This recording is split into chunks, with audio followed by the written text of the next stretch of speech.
tem a palavra. Boa noite a todos e a todas.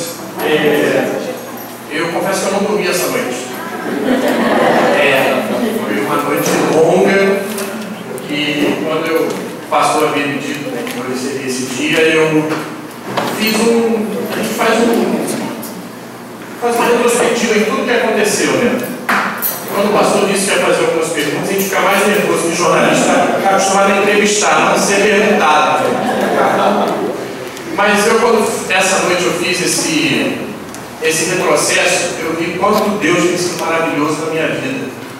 Eu, há 2 anos atrás, eu estava sem emprego, numa outra cidade, sem perspectivas, e aí já morava no Rio de Janeiro, mas fui para outra cidade tentar uma oportunidade de emprego e não deu certo. E aí voltei para cá, desempregado.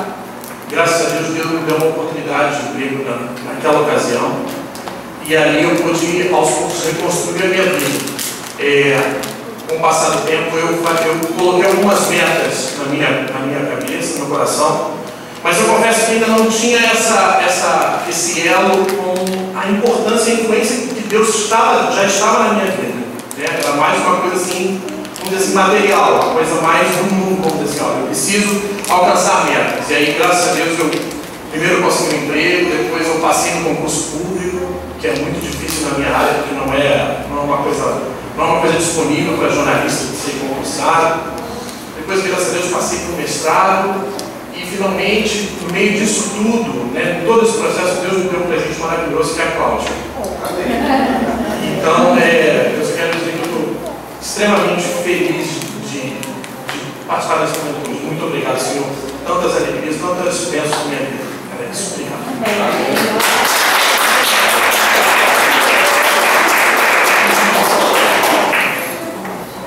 Eu nem precisava perguntar, era só deixar ele falar, né?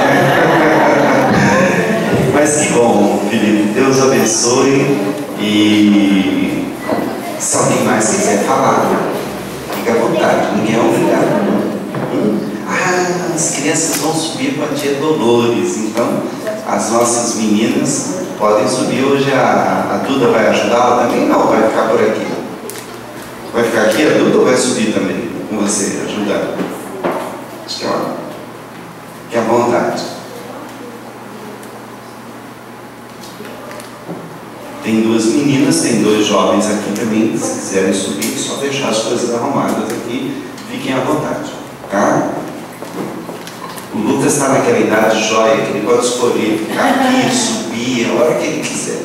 Ele está exatamente ali no limiar. Ele vê onde é mais interessante. Ele falou: o pastor vai pregar e eu subo. Vamos orar? Querido Deus, eu te agradeço, ó Pai, por esse momento tão gostoso em que pudemos receber estes irmãos que demonstraram o desejo de ser membros desta igreja, mas antes e acima de tudo, de fazer parte da tua família, de viver na presença de Jesus.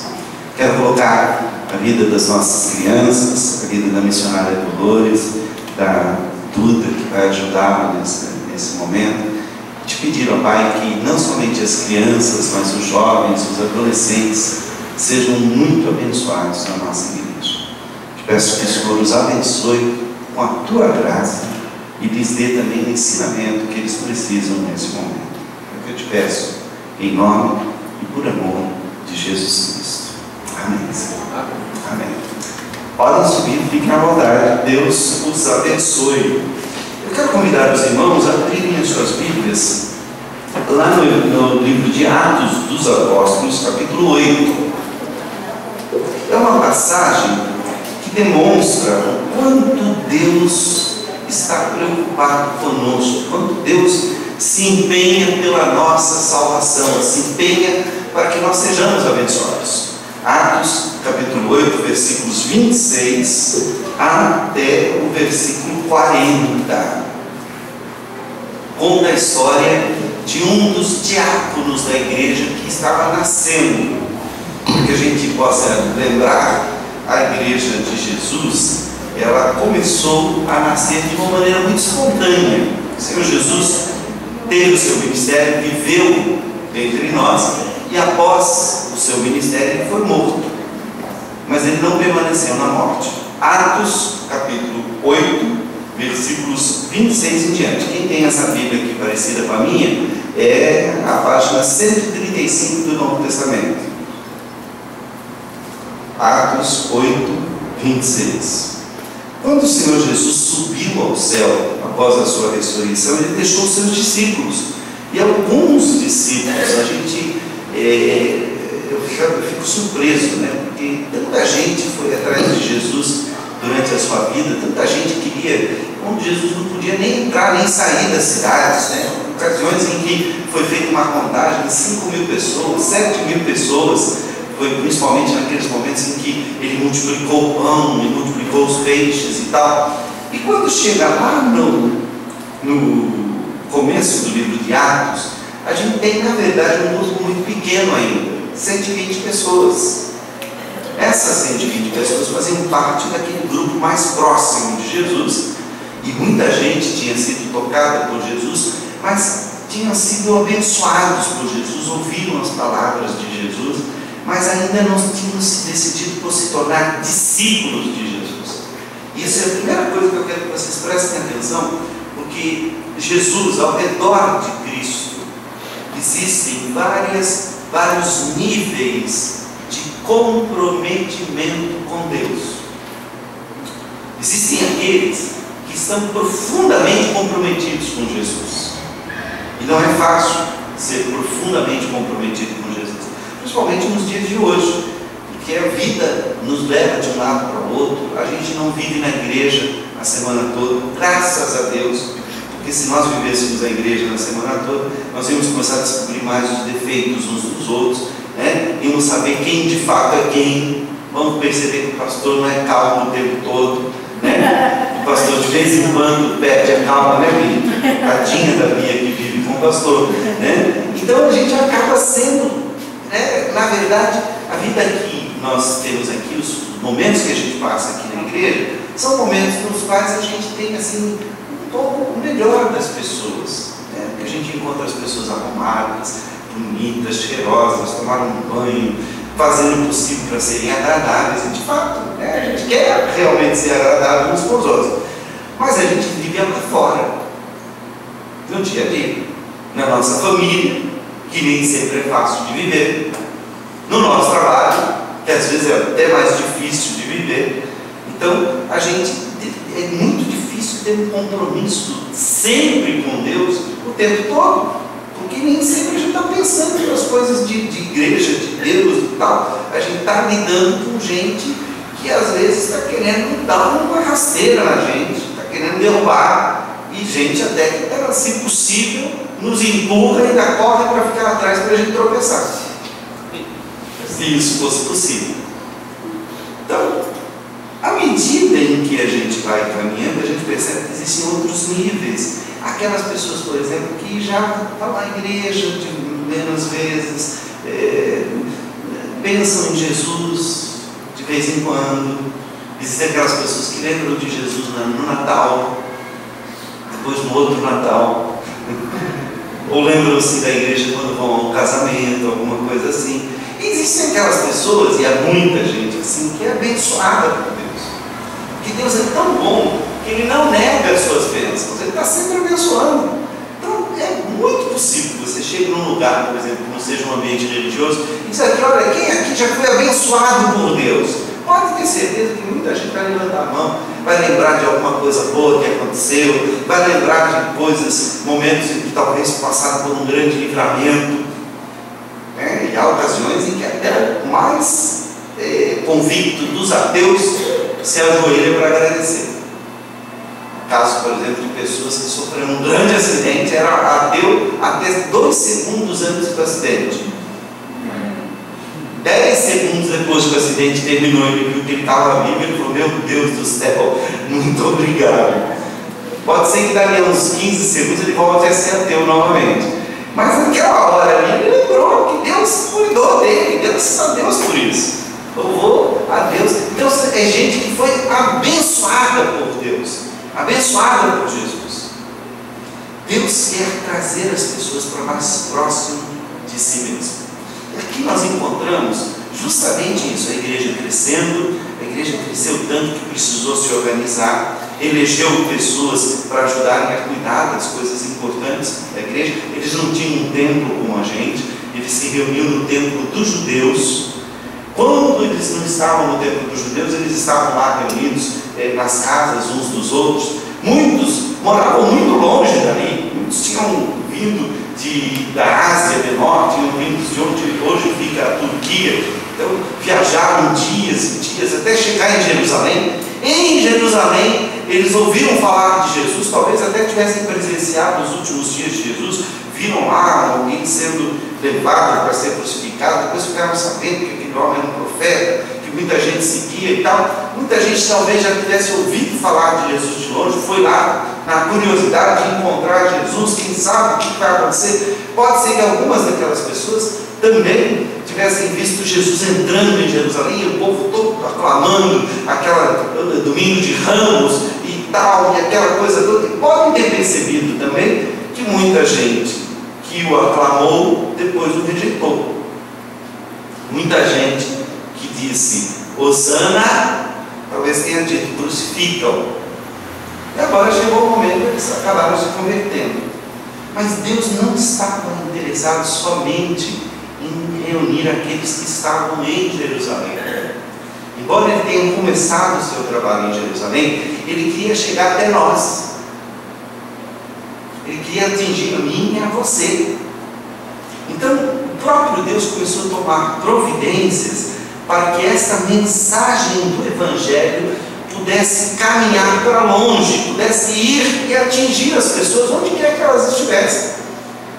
E ninguém podia imaginar, somente Deus podia, porque planejou assim, que 2000 anos depois, nós aqui do outro lado do mundo, estaremos falando dos acontecimentos que ocorreram no século I, lá na Palestina. É possível que muitos de nós aqui nunca tenham ido para Israel ou para aquelas regiões.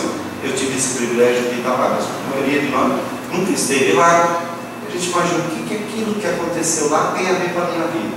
Pois bem, o texto diz aqui que Deus providenciou para que Filipe se encontrasse com um homem que estava indo lá para a África, para a Etiópia, que era muito longe de Jerusalém. Olha o que diz aqui em Atos capítulo 8, versículos 26 em diante. Um anjo do Senhor falou a Filipe, dizendo: dispõe-te e vai para a banda do sul, no caminho que desce de Jerusalém a Gaza. Gaza é aquela região hoje que está em conflito, chamada faixa de Gaza. Ele estava indo naquela direção porque aquele era o caminho do Egito. O Egito é no norte da África. Pelo norte da África, talvez ele subisse o rio Nilo e pudesse chegar até a Etiópia, onde hoje é a Etiópia. Naquela época já existia e era um grande reino. Era dirigido por uma rainha chamada Candace. Eis que um etíope, eunuco, alto oficial de Candace, rainha dos etíopes, o qual era superintendente de todo o seu tesouro, então era o ministro da economia, o ministro da fazenda, o ministro do tesouro nacional, quem sabe o presidente do Banco Central, se existisse esse tipo de coisa naquela época, que viera a adorar em Jerusalém. Então, note, embora ele morasse na Etiópia, lá na Etiópia havia um grupo de pessoas que tinham uma simpatia pela religião dos judeus. Como é que isso aconteceu? Isso provavelmente tem a ver com aquela história do rei Salomão com a rainha de Sabá. Já ouviram falar da rainha de Sabá? Sabá é o nome antigo da Etiópia.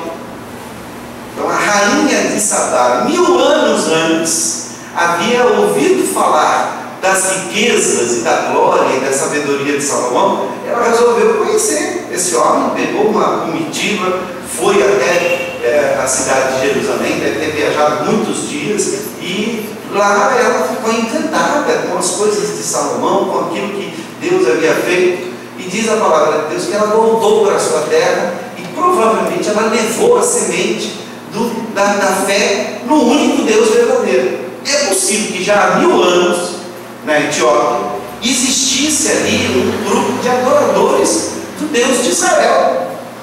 Isso é muito interessante, só por uma questão de curiosidade. Agora, acho que em 2000 e pouco antes, acho que até um pouquinho antes das torres terem caído, Israel fez uma operação de resgate que ficou muito famosa. A Força Aérea Israelense e o Serviço Secreto Mossad, que é o Serviço Secreto de Israel, eles, durante a noite, sem ninguém saber, eles aterrorizaram vários aviões e fizeram uma invasão da Etiópia, que hoje a Etiópia é um país predominantemente muçulmano. Então aqueles lá na Etiópia que se dizem judeus, se dizem descendentes da rainha de Sabá, estavam sendo perseguidos e muito provavelmente a prisão deles estava decretada para os dias seguintes, e eles fizeram lá uma operação secreta, uma operação aquelas dignos de filmes de espionagem internacional e tal, e aterrissaram na Etiópia com seus aviões, recolheram os etíopes todos e levaram para Israel. Esses etíopes que se diziam judeus são negros e são judeus negros. Nós conhecemos a igreja etíope lá em Jerusalém, quando nós estivemos. Eles chegaram em Jerusalém, não tinham onde eles ficaram. Eles foram até a cúpula da igreja como é que chama aquela igreja? Não é da Anunciação, é a igreja de Santo Sepulcro, que é o lugar tradicional para o túmulo de Jesus, e não tinham onde eles ficaram. O que eles fizeram? Eles tomaram conta do sótão, da parte lá de cima, e hoje eles vivem lá. Construíram uma igreja lá em cima. Então, quando a gente entra no Santo Sepulcro, hoje, ao invés de entrar pela porta principal, o que a gente faz? A gente sobe nos telhados de Jerusalém, entra lá por cima para conhecer primeiro a igreja etíope. É uma igreja muito pobre, é um povo muito pobre, e são negros, são africanos que estavam lá vivendo. Então, isso é muito interessante. E outra coisa, eles não se dizem mais judeus simplesmente, eles se dizem judeus cristãos. E a gente fica perguntando, mas como é que isso aconteceu? 1000 anos antes, Deus mandou a rainha de Sabá até Salomão. 1000 anos depois, o tesoureiro da Etiópia tinha ido a Jerusalém para adorar a Deus, porque ele era de origem, ele tinha a formação judaica, e não ouviu falar de Jesus. Quem sabe ele não estava lá no dia do Pentecostes, ele não ouviu a pregação, não encontrou nenhum cristão que pudesse falar do Evangelho para ele, mas Deus falou, não, esse não me está. O anjo do Senhor foi a Felipe e disse, olha, vai lá para Gaza, porque lá em Gaza tem alguém que eu quero que você alcance. Então, descia com o etíope, eunuco, alto oficial de Candace, rainha dos etíopes, o qual era superintendente de todo o seu tesouro, que viera adorar em Jerusalém. Estava de volta e, assentado no seu carro, vinha lendo o profeta Isaías. Naquela época não existia leitura silenciosa. Leitura silenciosa vai ser inventada só no século IV pelos monges do deserto, porque eles ficavam muito perto uns dos outros, então eles tinham que ler em silêncio, porque senão um atrapalhava o outro. Mas toda e qualquer leitura feita antes do século IV era feita em voz alta. Então ele estava lendo em voz alta. Olha o que diz aqui. Então disse o Espírito Santo a Filipe, aproxima-te desse carro e acompanha-o. Correndo Filipe, ouviu-o ler o profeta Isaías e perguntou, compreendes o que vês lendo? Ele respondeu, como poderia entender se alguém não me explicar? E convidou Filipe a subir e sentar-se junto a ele. Ora, a passagem da escritura que estava lendo era essa: foi levado como ovelha ao matadouro, como um cordeiro mudo perante o seu tosqueador. Assim, ele não abriu a boca. Na sua humilhação lhe negaram justiça. Quem lhe poderá descrever a geração? Porque da terra a sua vida é tirada. Então o eunuco disse a Filipe, peço-te que me expliques a quem se refere o profeta. Fala de si mesmo ou de algum outro? O profeta Isaías tinha escrito esse texto 600 anos antes. E ele estava profetizando não somente o justo muitas vezes sofre calado, mas que haveria um justo que seria tirado da terra dos viventes e que, como uma ovelha muda, compareceria perante os seus tosqueadores. Tosqueador é aquele que vai tirar a lã do cordeiro, a lã da ovelha. Pois bem, a dúvida do eunuco era essa: de quem ele está falando? Ele está falando dele mesmo? É ele que vai sofrer essas coisas ou é algum outro? E aí Filipe explicou, e começando por esta passagem da Escritura, anunciou-lhe Jesus. Seguindo ele se caminha fora, chegando a certo lugar onde havia água, disse o eunuco: eis aqui água, que impede que seja eu batizado? Filipe respondeu: é lícito, se crês de todo o coração. E respondendo ele, disse: creio que Jesus Cristo é o Filho de Deus. Então mandou parar o carro, ambos desceram a água, Filipe batizou o eunuco. Quando saíram da água, o Espírito do Senhor arrebatou a Filipe, e não o vendo mais o eunuco, este foi seguindo o seu caminho cheio de júbilo. Mas Filipe veio achar-se em Azoto, e passando além evangelizava todas as cidades até chegar a Cesareia. Essa passagem aqui a gente podia falar muito sobre ela, mas eu queria destacar aqui alguns pontos que eu acho que são importantes. O primeiro ponto é que Deus é quem toma a iniciativa de nos buscar. Por mais que a gente queira Deus, por mais que a gente sinta que a presença de Deus é necessária na vida da gente, por mais que a gente fale: puxa, eu preciso procurar uma igreja, eu preciso saber mais das coisas de Deus, quero entender a Bíblia, pode ter certeza que este desejo do nosso coração de buscar a Deus é provocado pelo desejo de Deus de nos buscar. Deus é quem nos busca em primeiro lugar. Se você sentir no seu coração: puxa, que coisa, eu queria tanto entender essas coisas, eu queria saber mais de Jesus Cristo, eu queria conhecer um pouco mais da Bíblia, ler a Bíblia, entender as coisas, olha, é o Espírito Santo de Deus que está mexendo com você. Pode ter certeza disso. Porque nós, por nós mesmos, a nossa tendência é fugir de Deus. Isso é uma coisa do ser humano.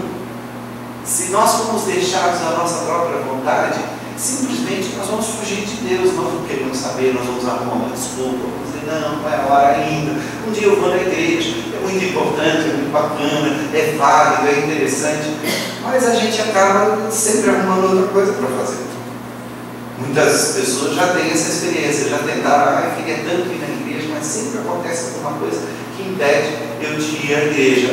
Um domingo é uma coisa, um domingo é outra, eu vou ler a Bíblia, né? Às vezes o próprio cristão vai para a igreja e tal, e fala: olha, eu vou tirar 1 hora por dia para ler a Bíblia.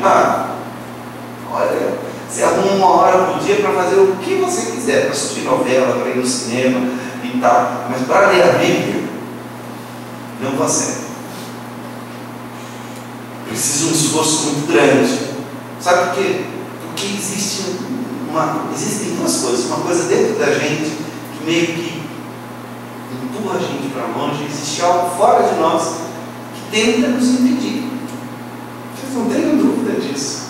Notem que o eunuco esteve em Jerusalém, estava acontecendo um maior acontecimento depois da morte, da ressurreição de Cristo, e ele não tinha visto nada daquilo. É que nem quando o Senhor Jesus mesmo encontrou aqueles 2 caminhantes de Emaús, né?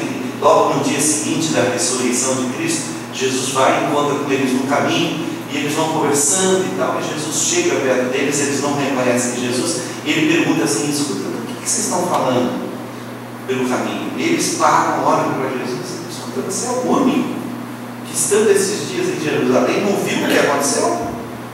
Eu acho isso muito engraçado, porque eles viraram para Jesus e disseram assim: você não viu o que aconteceu com Jesus? Não vi, eu era Jesus, eu não vi. Mas é engraçado isso, porque você pensa, eles falam: você é o único que foi em Jerusalém e não ficou sabendo como Jesus. Aí Jesus fala: o quê? Jesus ainda dá uma provocada, né?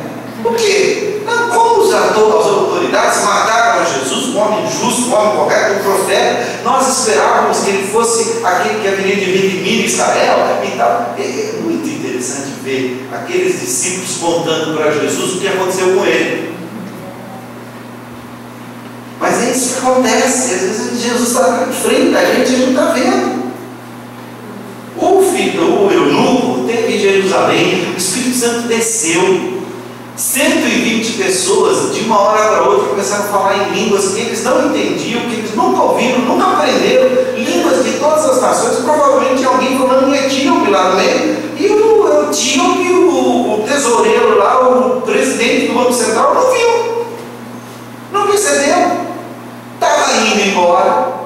Tinha ido para Jerusalém para adorar a Deus, estava lendo a Bíblia, estava lendo sobre Jesus no Antigo Testamento, e tudo aquilo aqui acontecendo, e ele está distraído mesmo aqui, as coisas acontecendo aqui do lado dele, ele não estava vendo. Mas Deus disse: não, você não me escapa não. Pegou o Filipe e vai lá. Mas ele está no meio do deserto, pode ir. E o Filipe foi. Interessante que Deus deu ajuda para Filipe sair de lá, ele desapareceu, mas para ele não ajudou. Não é interessante isso? Fica pensando, não era melhor Deus ajudar ele aí, depois para voltar ele se vira? Não é assim que a gente pensa? Não é assim que a gente dá a solução para as coisas? Mas não, Deus faz o contrário. Para que haja salvação é preciso que haja um esforço de alguém. Depois, tudo fica mais fácil. Filipe desaparece, eles não sabem nada, não precisa nem explicar. Ele, Deus, o que é? Se fosse o eunuco e eu estou conversando com o homem me batiza, eu sinto que a água ainda está escorrendo na minha cabeça. Ele some, eu vou voltar para Jerusalém para saber que história é essa. Quem é esse homem que sumiu? O eunuco não, ele vai para casa feliz da vida porque ele sabe o seguinte, ele sabe o que é importante: Deus veio atrás de mim. Essa é a primeira coisa que a gente tem que guardar no coração. Deus nos busca. Ele vem atrás da gente. Ele nos procura. Às vezes ele nos leva aos lugares. E ele vai falar com a gente. Segunda coisa que me chama a atenção aqui é que a gente precisa de uma ajuda de Deus para entender o que a própria Bíblia diz acerca de Jesus Cristo. Interessante que ele estava lendo ali a história de Jesus contada no Antigo Testamento. E ele pergunta: mas do que ele está falando? Qual é o assunto? Que coisa é essa? De quem esse homem está falando? É dele mesmo ou de algum outro? E o Filipe aproveita aquela passagem e vai explicando. A gente poderia tentar reproduzir a explicação, porque há uma teologia muito bonita desse capítulo 53 de Isaías, que fala que Jesus é como um cordeiro que foi levado, ou melhor, fala que um homem foi levado como um cordeiro e morreu pelos outros, deu a sua vida pelos outros.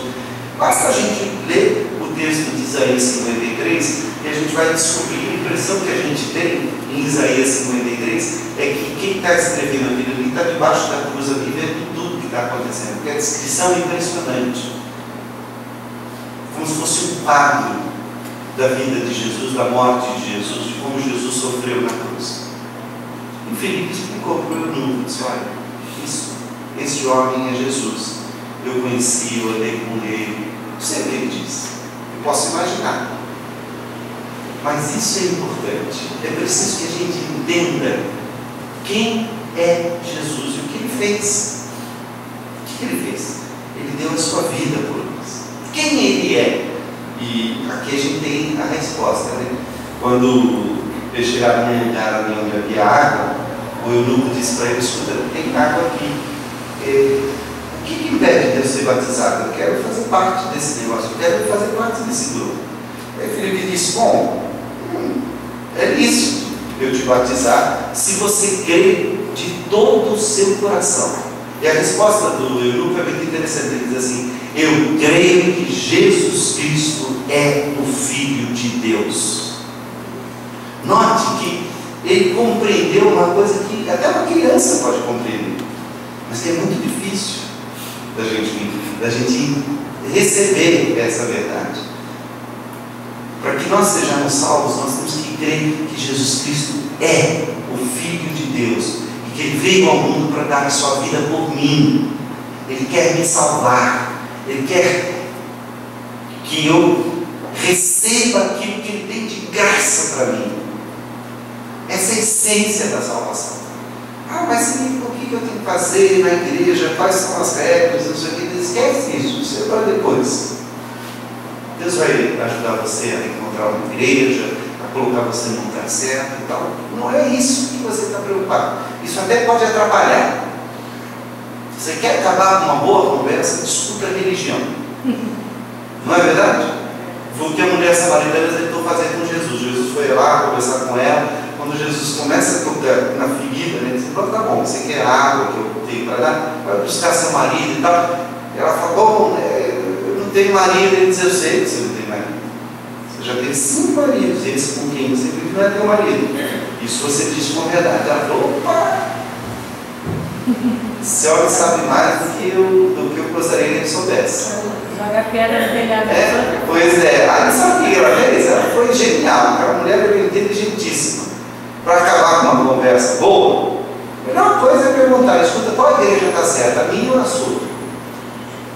Ela perguntou: vocês judeus adoram em Jerusalém, nós samaritanos adoramos aqui no Monte Gerizim. Como se deve adorar a Deus? É a pergunta que ela está fazendo. Que igreja está certa, a sua ou a minha? Pronto, acabou com qualquer conversa civilizada. Jesus não melhor. É lógico, ele diz: nem aqui, nem em Jerusalém se adorará ao Pai, porque Deus está procurando verdadeiros adoradores que o adorem em espírito e em verdade.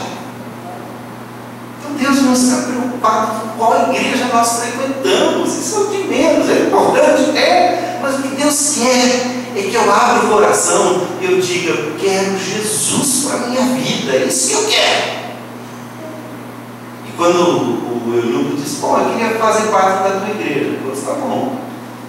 Você crê em Jesus Cristo todo o coração? Ele diz: eu creio que Jesus Cristo é o Filho de Deus. Filipe desceu com ele até aquele lugar, não sei se era um riacho, se era um lago, o que era. O batizou. Quando eles terminaram, Filipe não teve tempo nem de dar o endereço da igreja. Acho que Deus não quis atrapalhar a evangelização. Falou: antes que o Filipe estrague tudo, deixa eu tirar ele dali. Agora você já se converteu, está batizado, vai para a minha igreja. Sumiu. Onde é que é a minha igreja? Não sei. Então volta para Candace, volta para Etiópia e constrói uma igreja lá. Que é isso que Deus quer? Olha que coisa fantástica. Diz o texto que ele foi embora, cheio de júbilo, e 2000 anos depois, os judeus lá da Palestina foram resgatar os judeus cristãos que existiam na Etiópia. De onde vieram esses judeus? Será que esse homem começou lá um movimento que ficou escondido, ninguém ficou sabendo? Olha como Deus age. Isso que Deus quer. Então, a primeira coisa, Deus nos busca. Segunda coisa, Ele quer que nós entendamos que Jesus morreu por nós, que Ele deu sua vida por nós. Terceiro, Ele quer que a gente frequente uma igreja, Ele quer que a gente viva a vida de Deus e a vida com Cristo, na presença do Senhor. Onde? Deus vai mostrar. Deus é que vai te mostrar. E se não tiver uma igreja perto da sua casa? Começa na sua casa. Reúne uma ou outra pessoa e fala: escuta, vamos fazer Jesus, vamos falar de Jesus. Isso é interessante porque uma vez, e eu já contei essa história, mas eu vou repetir, porque ela é muito interessante, mas eu quero terminar. Isso é muito interessante, meus irmãos, porque uma vez eu recebi uma visita de uma senhora lá na igreja, que eu era pastor em Sorocaba. Na verdade, eu estava saindo da igreja, ela me procurou durante o dia. Ela falou: o senhor podia ir lá na minha casa estudar a Bíblia? Claro, não tem problema nenhum. Podia fazer uma reunião de oração em casa? Posso. Eu preciso explicar um negócio para o senhor antes de o senhor ir. O que é? Eu falei: não, é que lá em casa é um centro de Umbanda. Eu falei: tá, qual é o problema? Ele falou: eu queria que o senhor fosse justamente na hora que a gente faz o trabalho. falei, bom, eu vou, não tem problema, mas é só quero já me avisar que provavelmente algumas coisas que eu vou falar não seja bem do jeito que a senhora, eu preciso avisar, não posso chegar lá e enganar a senhora. Ela disse, não, eu sei e tal. E ela me contou a história, alguns irmãos já conhecem essa história, eu quero repetir, que há muitos visitantes aqui, e eu quero resumir a história. Ela era mãe de santo, e ela recebia lá um espírito que mandava ela entregar salmos para as pessoas. Ela dizia, olha, o espírito está me dizendo aqui que você tem que ler o salmo tal. E a pessoa ia embora, contente, depois falava, olha, aquele salmo fez tão bem para mim, isso aqui. Ela disse que ela nunca tinha lido os salmos que o espírito lá, aqui, o guia que ela recebia, mandava ler. Então ela pegou um dia, procurou uma Bíblia e falou, vou ler. E começou a ler os salmos e começou a ficar encantada com aquilo, achar bonito, que coisa bacana, puxa, que coisa boa, já devia ter lido há muito tempo. Só que daí o espírito não desceu mais. Não desceu mais. E aí ela falava, gente, e agora? O pessoal, e agora? O que você fala? Não sei, eu mandava ler. Eu só vamos ler. E ela lia com o pessoal, lia e conversava, e uma fazia uma pergunta, outra fazia outra e tal. Uma hora, senhora, se escutando, não estava entendendo esse negócio aqui. Como é que a gente vai fazer? Alguém fala, olha, quem entende muito de Bíblia é pastor. Arruma um pastor para explicar esse problema. Adivinha quem foi que eles foram chamar para explicar? Eu. Podia ser outro, porque eu sou especial, nada, mas porque eu toco no caminho ali. Aí ela foi, me pediu, eu falei, vamos embora. Eu fui lá na sexta-feira, eu estava morrendo de medo, gente. Sabe que alguma coisa acontece que eu não estou imaginando? Nada, foi uma beleza. Estava ótimo, aquele grupo reunido. Acho que fizeram lanche, né? Tomei lanche com eles, abençoado, foi uma bênção. E olha, toda sexta-feira eu ia lá e estudava a Bíblia com eles e tal. Eu sei dizer que aquele lugar virou uma igreja. E virou uma igreja que não é presbiteriana.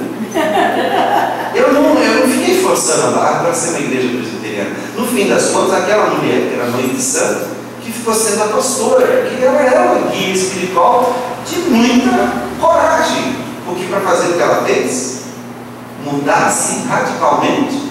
E não mudou porque alguém chegou e falou assim, está errada, não. Ela foi lendo a Bíblia e falou, olha, vamos fazer uma coisa, ao invés de a gente fazer o que a gente fazia antes, vamos ficar só lendo a Bíblia e fazendo o que a Bíblia manda. E pronto. Acho que essa igreja existe até hoje lá. Então, meus irmãos, é assim que Deus age. Ele nos busca, Ele esclarece e Ele espera de nós uma decisão. Nessa noite vocês viram algumas pessoas que tomaram essa decisão. Não tomaram hoje.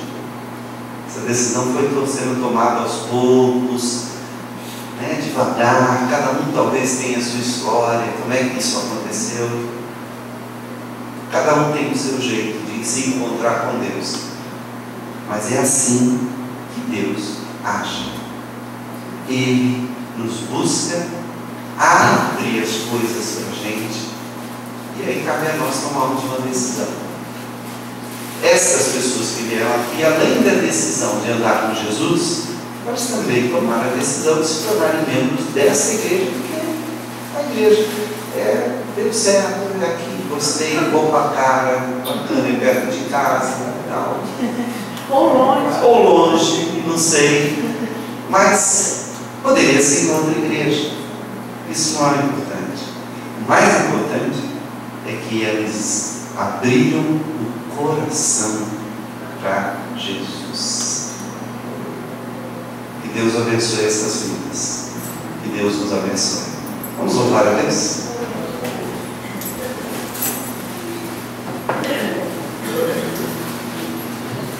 Vamos ficar em pé.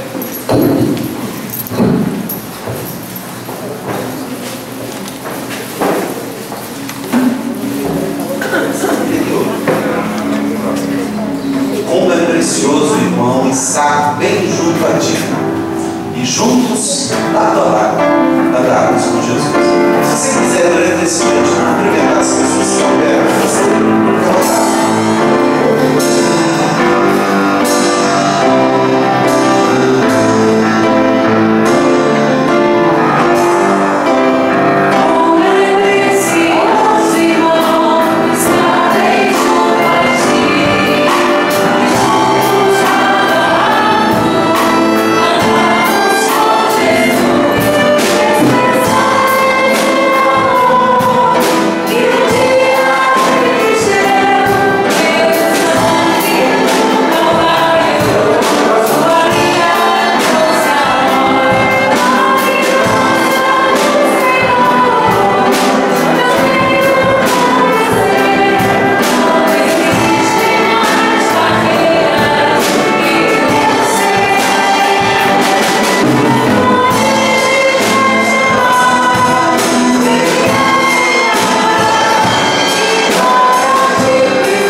rapidamente, porque eu gostaria que os irmãos conhecessem um lugar que eu quero apresentar aos irmãos. Só um instante para eu pegar aqui.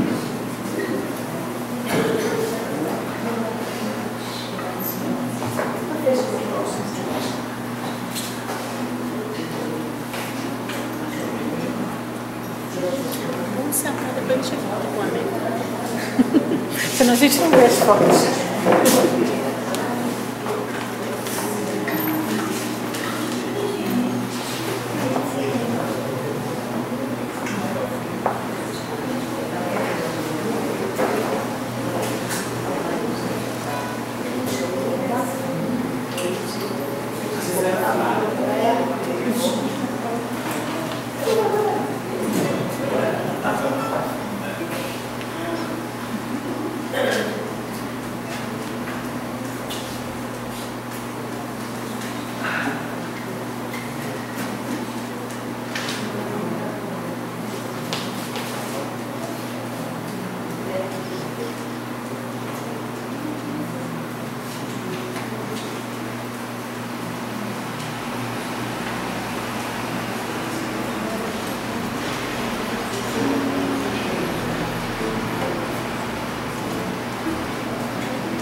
Esse lugar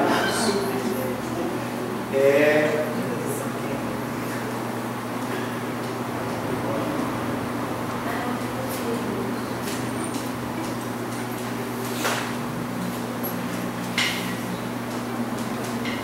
essa é uma turma da nossa igreja. Viu que camisa linda ali? Essa aqui, né? Ó, olha só, né? Então, olha aqui, essa é uma turma da nossa igreja, se reuniu, acho que isso, agora ficou melhor. Somos um grupo de adolescentes, nós estávamos reunidos aqui. Tem uma piscina, não é muito grande, mas é muito gostosa, muito boa, né? A mesma turma aqui. Olha o campo de vôlei e o campo de futebol, né? Esse local, olha que lugar bacana. E agora, essa construção que aqui em cima são suítes para famílias. Aqui são quartos de homens e de mulheres. Aqui embaixo é o refeitório e salão de cultos, e aqui é a cozinha industrial. Tá? Esse local hoje está muito mais bacana do que isso aqui, porque isso aqui é do ano passado. Essa foto. Então está muito mais arrumado e tal. Este local é o local onde nós vamos realizar o nosso acampamento de carnaval. Acampamento de... Deixa eu ver aqui se é possível.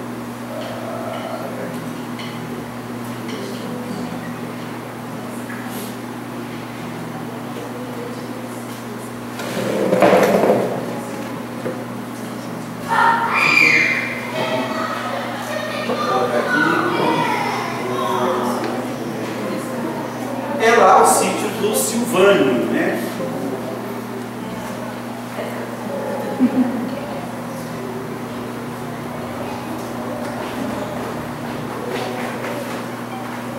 Esse é outro Silvânio.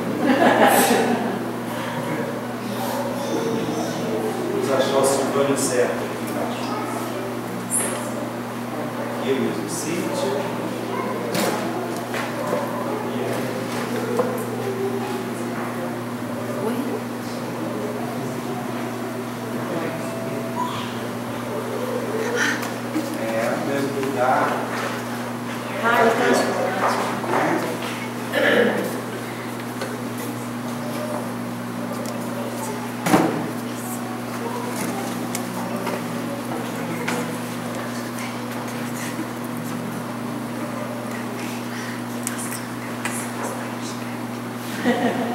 Aqui, ela na igreja da Catedral Coral, que quero dizer, já não é a mesma coisa. O importante, gente, é que nós vamos realizar no Carnaval de 2014 um encontro, um acampamento de Carnaval nesse local. local que hoje está preparado para receber cerca de 110 pessoas. 120 é possível. E nós estamos fazendo esse acampamento em conjunto com a Igreja Presbiteriana do Grajaú. Eles ficaram responsáveis de preencher 65% das vagas e nós somos responsáveis por 35% das vagas. Isso quer dizer que tem cerca de 40 pessoas da nossa igreja que poderão participar. Tá? O valor é pelos 4 dias de carnaval, né? Nós vamos chegar na sexta-noite, sábado de manhã, domingo, segunda, terça, e vamos voltar quarta-feira, logo depois do café da manhã.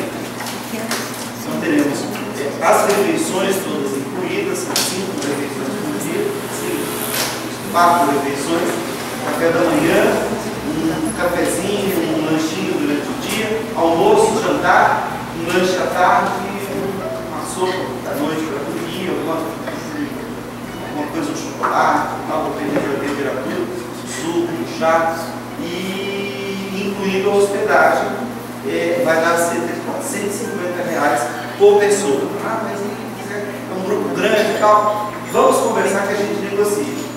Ok?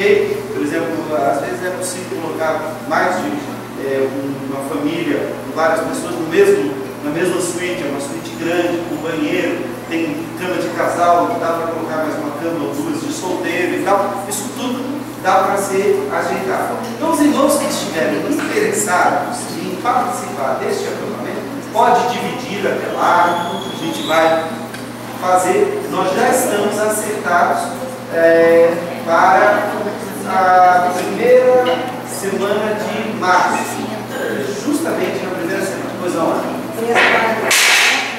a gente precisa ver mais ou menos de acordo com a idade e tal, mas até uma certa idade não para. Isso faz parte do projeto. Ainda não está definido, mas a gente vai avisar os irmãos. Isso. A gente vai avisar os irmãos. A menina deve ter 6 anos. Então, 6 anos provavelmente vai estar dentro da faixa liberada, acho que até 7, 8 anos. É a faixa tá?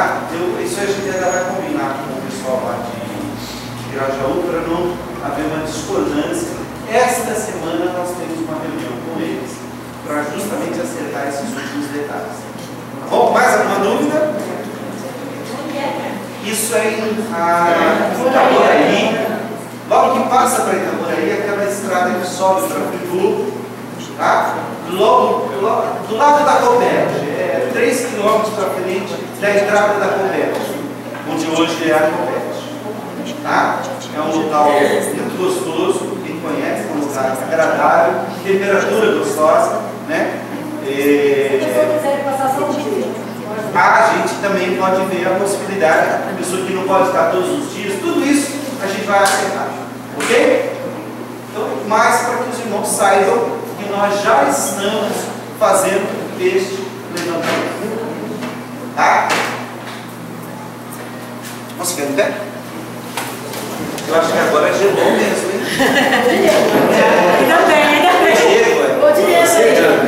É porque aqui desse lado, daqui pra cá, o frio não chega, viu, gente?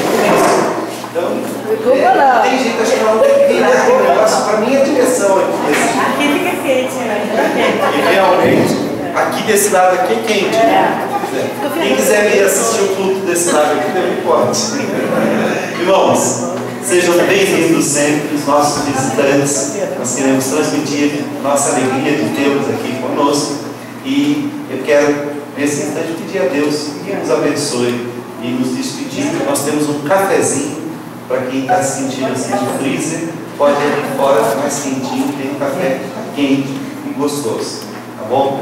Irmãos, idem em paz. O Deus de toda paz, de toda alegria, de toda bênção, nos abençoe e nos guarde. Que a graça maravilhosa do Senhor Jesus Cristo, o amor de Deus, nosso Pai, e a comunhão do Espírito Santo de Deus em todos nós, desde agora.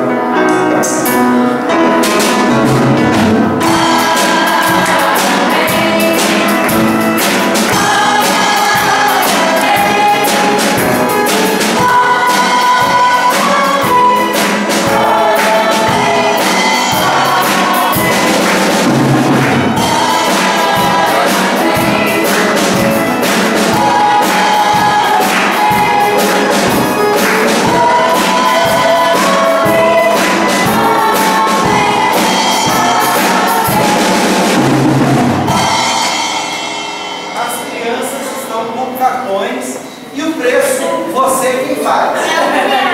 Tá? E é o